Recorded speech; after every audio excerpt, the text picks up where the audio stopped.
Gyandeep YouTube channel पर आप सबका स्वागत है। आज मैं आप सबके लिए हिंदी का एक इम्पॉर्टेंट टॉपिक लेकर आई हूँ, छंद। छंद बहुत ही इम्पॉर्टेंट टॉपिक है, इससे एग्जाम में क्वेश्चन बनते हैं। आप किसी भी हिंदी का कोई भी एग्जाम दे रहे हैं उसमें छंद से क्वेश्चन जरूर बनते हैं और बहुत से लोग इसमें कंफ्यूज भी रहते हैं छंद को पहचानने में। तो मैं ट्रिक के द्वारा समझाऊंगी, आपको बहुत आसानी से समझ में आएगा, कभी भी कोई भी प्रॉब्लम नहीं आएगा छंद को समझने में। तो वीडियो को लास्ट तक जरूर देखिए, क्योंकि लास्ट तक देखने में ही समझ में आएगा आपको। तो सेशन पसंद आए तो सेशन को लाइक करें, शेयर करें, चैनल को सब्सक्राइब करें। तो चलिए देखते हैं छंद क्या है। छंद पहले तो हम लोग जान लेते हैं कि छंद है क्या, छंद की परिभाषा जान लेते हैं। तो आपको बता दें कि कभी कभी एग्जाम में क्वेश्चन पूछता है कि छंद शब्द चद किससे किस धातु से बना है। तो छंद शब्द चद धातु से बना है, जिसका अर्थ होता है आह्लादित करना या खुश करना। क्या करना होता है? आह्लादित करना या खुश करना, और चर धातु से बना होता है। यह आह्लाद वर्ण या मात्रा की नियमित संख्या के विन्यास से उत्पन्न होता है। मतलब यह आह्लाद का जो आह्लाद है, खुशी है, कहाँ से उत्पन्न होती है? वर्ण या मात्रा की नियमित संख्या के विन्यास से उत्पन्न होता है। इस प्रकार छंद की परिभाषा क्या होगी, देखिए। वर्णों या मात्राओं की नियमित संख्या के विन्यास से यदि आह्लाद उत्पन्न हो, वर्ण या मात्राओं की नियमित संख्या का जो विन्यास है इससे आह्लाद उत्पन्न होता है, वही क्या कहलाता है? छंद कहलाता है। तो इसे आप लोग याद कर लीजिएगा, छंद की ये परिभाषा है। अब चलिए जानते हैं छंद के भेद कितने हैं। छंद के कितने भेद हैं? तो छंद के भेद हैं 3। एग्जाम में क्वेश्चन इस तरह से भी बनते हैं कि कभी कभी पूछ लिया जाता है कि छंद के कितने भेद हैं। तो आपको पता होना चाहिए कि छंद के 3 भेद हैं। छंद के कितने भेद हैं? 3 भेद हैं, मात्रिक छंद, वार्णिक छंद और मुक्त छंद। ये 3 वर्ण है, जिसमें से आपका मोस्ट इंपॉर्टेंट है मात्रिक छंद। इसी से ही क्वेश्चन एग्जाम में बनते हैं, तो इसी को हम लोग डिटेल में समझेंगे, जानेंगे। तो चलिए देखते हैं अब क्या है आगे।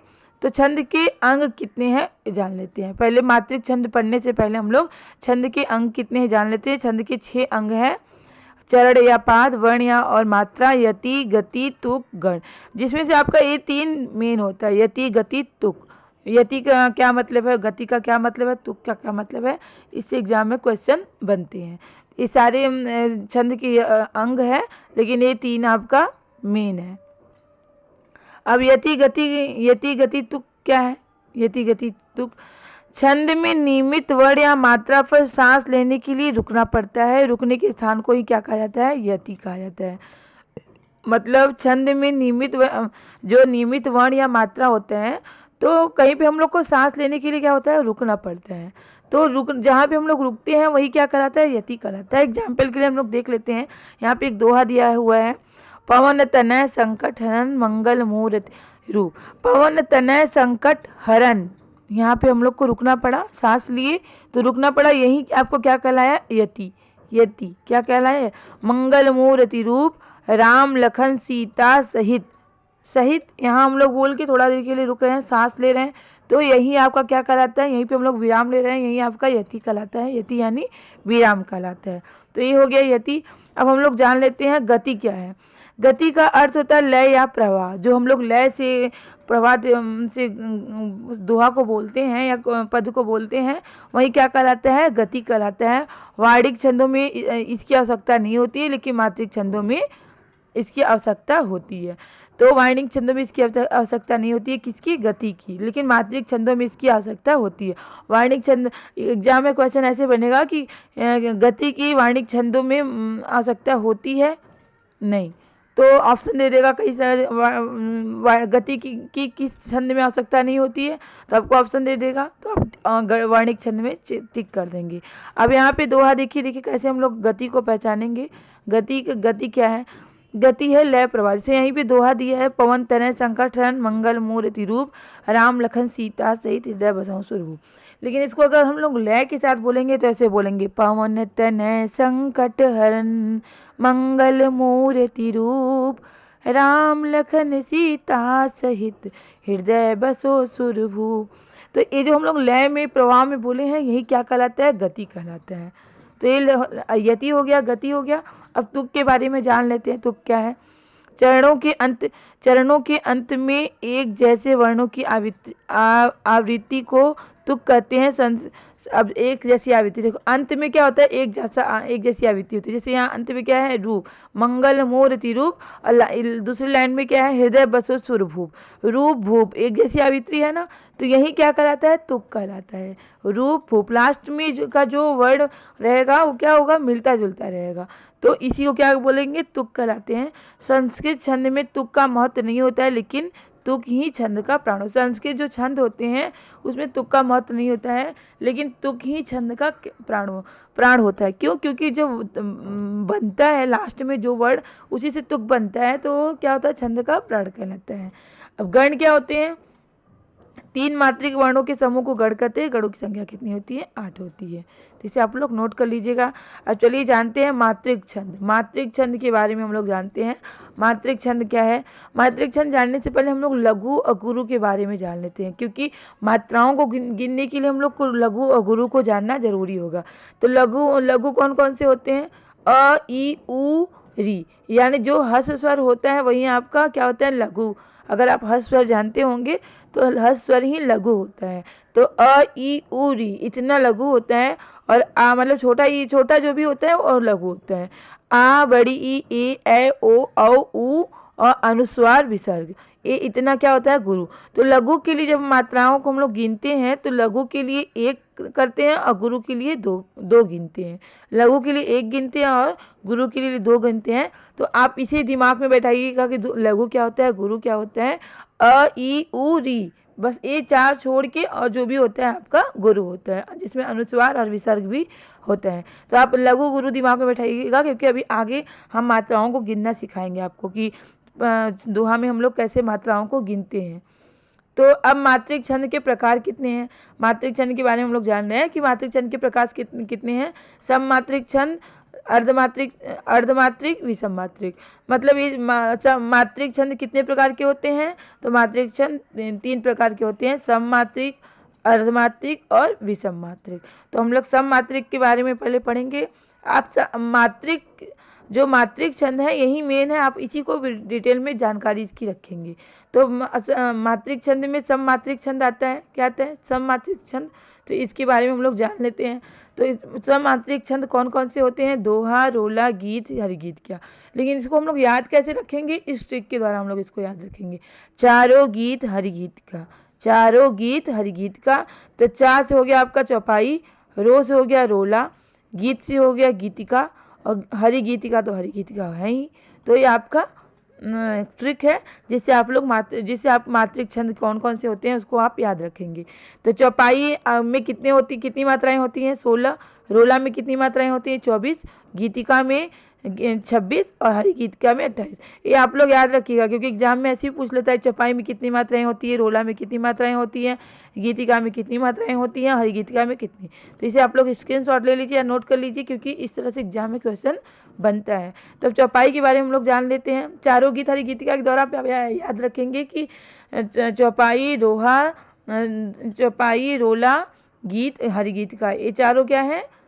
मात्रिक छंद है, सममात्रिक छंद है। अब चौपाई के बारे में हम लोग जान देते हैं। चौपाई क्या है?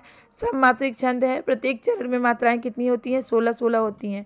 प्रत्येक चरण में कितनी मात्राएं होती हैं? 16। मैंने पहले ही आपको बताया कि मात्रा आपको याद रखना है। प्रत्येक चरण में कितनी मात्राएं होती हैं? 16 होती हैं। अब यहाँ पे एग्जाम्पल दिया है, सूरज फिर से मुस्काया, कोयलिया ने गान सुनाया। तो ये क्या है? चौपाई है। अब एग्जाम में तो इस तरह से आपको एक दोहा या उदाहरण कोई दे दिया जाएगा, और आप कैसे पहचानेंगे कि चौपाई है? कैसे पहचानेंगे? मैं ट्रिक बताती हूँ। आप मात्राओं को गिन के बता सकते हैं कि कौन सा छंद है। तो सबसे पहले आपको पता होना चाहिए कि छंद किस छंद में कितनी मात्राएं होती है। ये आपको पता होगा तो आप मात्राओं को गिन के पता कर लेंगे। तो जैसे यहाँ पे हम लोग सूरज, देखिए बड़ा उ के लिए मैंने क्या बताया? बड़ा उ के लिए 2 होता है, और अ के लिए, र में अ है तो र के लिए 1 होगा, और ज में भी अ है तो 1, फिर उसके बाद फिर छोटा ई है तो 1, फिर र में क्या है? अ है 1, फिर उसके बाद से में ए है, ए की मात्रा के लिए 2 होता है, ए की मात्रा के लिए भी 2 होता है, मुँह छोटा ऊ है, छोटा ऊ के लिए 1 होता है, स में स के लिए 1 होगा, उसमें अ है। और का आ की मात्रा के लिए 2 और आ की मात्रा या में आ की मात्रा के लिए 2। अब इसको गिनते हैं, 2 1 3 4 5 6 6 2 8 2 10 11 12 12 11 12 13 14 15 16 16 आया ना। तो गिनने पे मात्राओं को गिनने पे कितना आया? 16। 16 किस छंद में 16 मात्राएं होती हैं? तो आपको पता है जो चौपाई में 16 मात्राएं होती हैं। तो ये मात्राओं को गिन के आप पता कर सकते हैं कि चौपाई में 16 मात्राएं हैं, तो इसका मतलब इसमें 16 मात्राएं गिनने में आ रही है। इसका मतलब कौन सा छंद है? ये चौपाई है। अब यहाँ पे है रोला। रोला भी क्या है? सममात्रिक छंद है। इसमें कितनी मात्राएं होती हैं? 24। तो आप लोग गिन लेंगे। देखिए, छोटा ऊ के लिए होता है 1, छोटा ऊ के लिए 1, बड़ा ओ की मात्रा के लिए 2, फिर छोटा ऊ के लिए 1, ओ की मात्रा के लिए 2, फिर ए है के लिए 2, ए की मात्रा के लिए, बड़ी की मात्रा के लिए 2, फिर र के लिए 1, फिर यहाँ पे देखिए हम नीचे कर लेते हैं, आ की मात्रा के लिए 2, ज के लिए 1 क्योंकि अ है उसमें, छोटा ऊ के लिए 2, सॉरी छोटा ऊ के लिए 1, छोटा ऊ के लिए तू में छोटा ऊ है, माँ के लिए 1, निद्रा छोटी ही है तो छोटी ही के 1, द्रा में 2 होगा, तो 1 या 2, और गो ओ है तो 2 होगा। अब इसको गिनिए आप, 1 2 1 3 4 2 6 2 8 2 10, यहाँ पे 1 2 3 3 1 4 4 2 6 6 2 8 2 10 11 11 2 13 13 13 14 15 16 17 17 2 19 20 21 22 23 24 हो गया। कितनी मात्राएं हो गई? 24। तो आप ऐसे ही करके गिन सकते हैं। मतलब प्रत्येक चरण में कितनी मात्राएं हैं? 24 है। तो 24 किस में होता है? रोला में होता है। आप ऐसे ही दीर्घ और ह्रस्व, दीर्घ में 2 होता है, ह्रस्व में 1 होता है। तो आप उस हिसाब से मात्राओं को गिन सकते हैं। अ ई उ री, ये 4 आपका लघु होता है। जहाँ भी रहेगा 1 करिएगा, और जहाँ पे भी आ ई, आ बड़ी ई, बड़ा ऊ, ए ओ री, ए ओ औ अनुस्वार और विसर्ग आएगा तो आप दीर्घ करिएगा। हरिगीतिका क्या है? हरिगीतिका भी सममात्रिक छंद है। प्रत्येक चरण में कितने होती हैं? 28 होते हैं। और अब ये तो हो गया आपका मात्रिक छंद। अब अर्धमात्रिक छंद के बारे में जानते हैं। अर्धमात्रिक छंद है आपका दोहा, सोरठा, बड़व्य, उलाला, जिसमें से आपका दोहा सोरठा मेन है। तो दोहा और सोरठा के पहले और तीसरे में कितना होता है? 13, दूसरे चौथे में 11 मात्राएं होती है। और सोरठा क्या होता है? दोहा का उल्टा होता है, पहले और तीसरे में 11 और दूसरे चौथे में 13 मात्राएं होती है। बड़व्य में 12 7 होता है, और उलाला में 15 13 होता है। फिर इसके बाद हम लोग दोहा के बारे में जान लेते हैं। दोहा क्या है? अर्धमात्रिक छंद है।